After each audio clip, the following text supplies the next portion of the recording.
qu'est-ce qui s'est passé, Takana, pour ne pas que vous vous retrouviez sur cette affiche, l'affiche de ce concert? Je sais pas parce que c'est pas moi qui ai organisé l'événement. Donc je peux pas savoir ce qui s'est passé dans la tête de celui qui a organisé l'événement pour ne pas me prendre.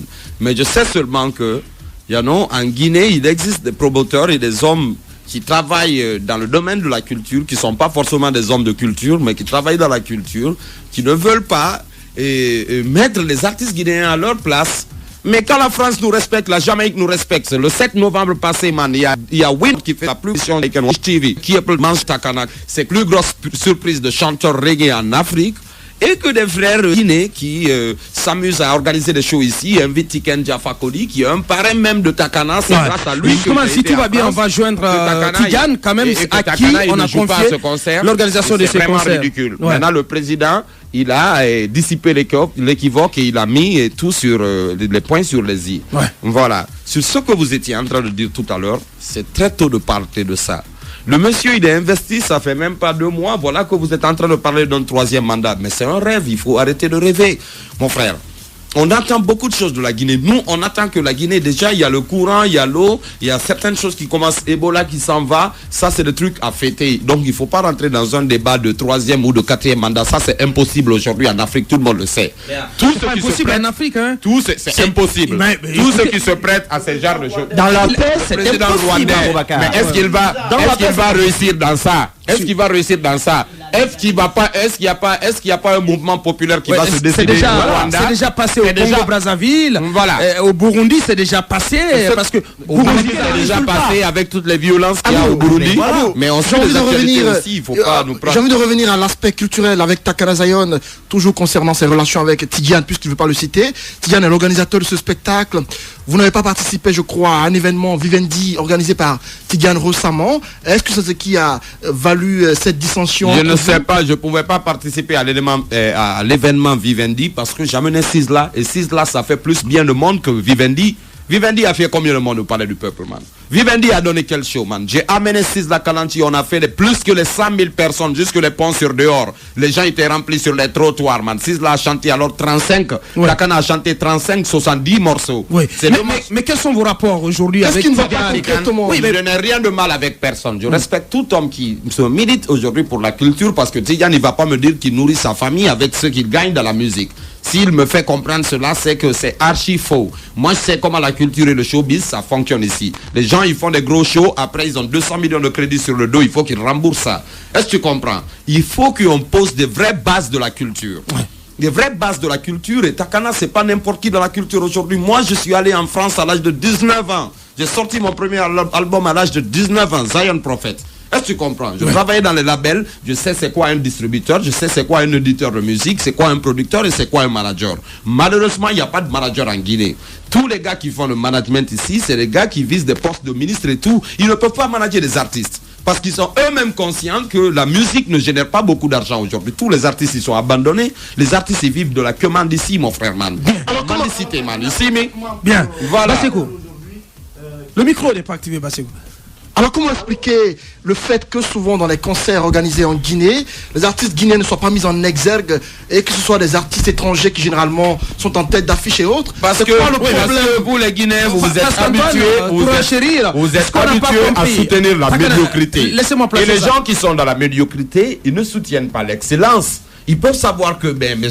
Ba ou M. Traoré, M. Kaba est le plus grand journaliste de la Guinée. Ils vont inviter Claude Siard et comme on appelle le frère La Braza pour venir animer, comme on appelle, un show ici. Parce que c'est des gens qui ont pris l'habitude de mépriser tout ce qui vient de la Guinée. Donc tout c'est le complexe, n'a pas de valeur. Le complexe d'infériorité. Le complexe guinéen. Et moi, je ne suis pas dans ça. Moi, je suis allé m'imposer en Jamaïque. Je maîtrise ce que je fais. Je ne me suis pas levé comme ça. De ces artistes, Tiken Jah Fakoly, DJ Awadi, qui sont tous invités à prendre part à ce concert. DJ Awadi, je m'en fous de lui. J'ai même pas envie de le voir en Guinée. Tiken Jah, c'est un grand monsieur. Pourquoi? Attends, j'arrive. Tikenja, c'est un grand monsieur, c'est grâce à lui que moi j'ai joué la première fois en France, que j'ai mis même mon pied sur le sol français. Donc Tikenja, en aucun cas personne ne peut me dire que Tikenja est comme ci et comme ça, parce que c'est grâce à Tikenja quand même que l'un des plus grands artistes aujourd'hui en milieu de la musique urbaine en Guinée, et comme on appelle ACC, vendus en France, en Australie et un peu partout dans le monde, que Takana se fait un peu du monde de nom et que je vis et je nourris ma petite famille. Pourquoi Awadi, je n'en ai rien bombe-clotte à foutre, man. Quand il y a eu Ebola en Guinée, c'est les Sénégalais qui ont été les premiers à fermer la porte. Awadi est venu ici, il m'a jugé pour des petits trucs par rapport à mes opinions sur la Guinée. Qu'est-ce qu'il connaît de la Guinée, bombe-clotte à Awadi?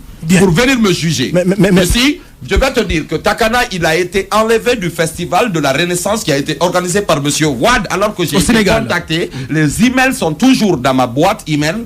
Ils m'ont proposé de m'emmener l'avance, mais juste que j'ai pris, une décision de ne pas participer à leur show parce que c'était mal organisé. Ils agressent les Guinéens, ils nous envahissent dans notre culture parce qu'il y a tellement de grands artistes en Guinée, des Sénégalais, ils débarquent et ils veulent nous poser des problèmes de l'unité de la Guinée, qu'ils vont se mettre devant pour parler de l'unité de la Guinée. C'est pas possible. Donc moi je fais un travail dur ici. J'ai abandonné beaucoup de choses en Europe quand même et partout dans le monde pour rester en Guinée. Et je souffre de ça. Je fais un sacrifice. Je suis critiqué par les uns, je suis apprécié par les autres. Je suis combattu de tous les côtés. Je suis combattu par combien de producteurs, combien de managers, parce que je fais beaucoup de lyrics. J'ai 29 ans, j'ai fait plus de 1000 sons pour vous, man. Ça c'est pas du hasard. Je comprends bien, c'est parce que j'ai bombe-clot travaillé. Si je comprends bien, vous êtes contre la présence de Youssou N'Dour et Awadi. Youssou N'Dour, je le respecte. Aucune personne. Mais il est sénégalais aussi. Il est sénégalais aussi. Il est sénégalais, mais il va au-delà du Sénégal. Oui, absolument. Youssou N'Dour, c'est un personnage panafricaniste. C'est un panafricaniste qui a partagé la scène avec moi ici dans tout le respect. Et c'est sur un morceau de Bob Marley qu'on a chanté.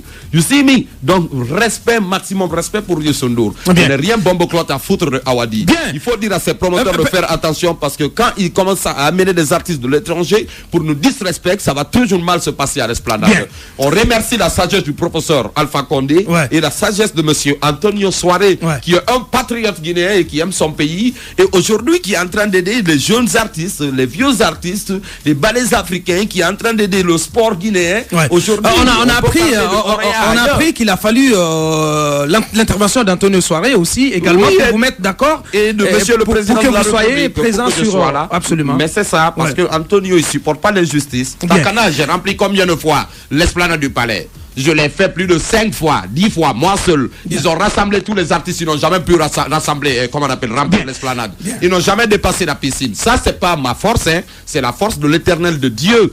Et le temps que je prends pour les misérables en Guinée, parce que le seul problème de la Guinée, c'est l'éducation.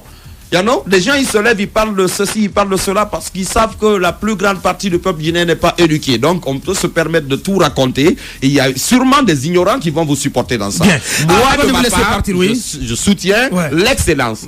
Mais pourquoi un artiste va prendre une autre grande voix et l'amener sur une grande scène et le présenter? Si tu vois que la dernière fois qu'on a joué pour le président de la République, alors à l'occasion de son installation, et qu'on a raté quand les autres présidents étaient là, présenter Lyricsson, qui est l'une des plus grandes voix aujourd'hui du reggae guinéen, qui a fait des miracles en France, qui a tourné avec Manu Chao, il a fait une tournée mondiale. Quel artiste guinéen tu as vu présenter son ami artiste sur scène? C'est parce que moi j'ai suffisamment confiance en moi-même. Je sais sur le travail que je fais, je ne triche pas. Je travaille dur, je ne sais rien faire dans la vie que prier et chanter. Ça c'est mon métier. Mais vous n'avez pas parlé d'Eli Kamano qui vous a quand même griffé ces derniers jours sur quelques réseaux sociaux. Je remercie Jarastafari. Laisse-moi te lire un beau somme. C'est à l'éternel Jarastafari que je cherche un refuge. Comment pouvez-vous me dire fuis dans vos montagnes comme un oiseau? Car voici les méchants bandes qui s'achussent leurs flèches sur la corde pour tirer dans l'ombre sur ceux dont le cœur est droit. Quand les fondements sont renversés, le juste que ferait-il? Quand les fondements sont renversés, le juste que ferait-il? Quand un artiste s'en prend à son frère artiste, qu'est-ce que tu veux que l'artiste il fasse? Je peux rien. L'éternel Jarastafari est dans son saint temple. L'éternel Jarastafari est son trône dans les cieux. Ses yeux regardent, ses paupières sont les fils de l'homme. L'éternel Jarastafari sonde le juste. Il est le méchant et celui qui se plaît à la violence. Il fait pleuvoir sur les méchants les charbons du feu et du soufre. Un vent brûlant, c'est le calice qu'ils ont en partage. Car Jarastafari est juste. Il aime la justice et les hommes droits contemplent sa face. Moi, je ne fais que prier et chanter. Mon rôle, c'est de prier et de chanter. Je ne sais pas m'attaquer à un artiste. Ça, c'est le psaume 11 de David. Pour ceux qui sont curieux, le psaume 11 de David est dans la Bible que vous allez cliquer sur Internet et regardez, c'est ce que je suis en train de prier. Donc moi, je n'ai rien à faire que prier et chanter, aimer mes frères artistes, puisque je m'aime moi-même.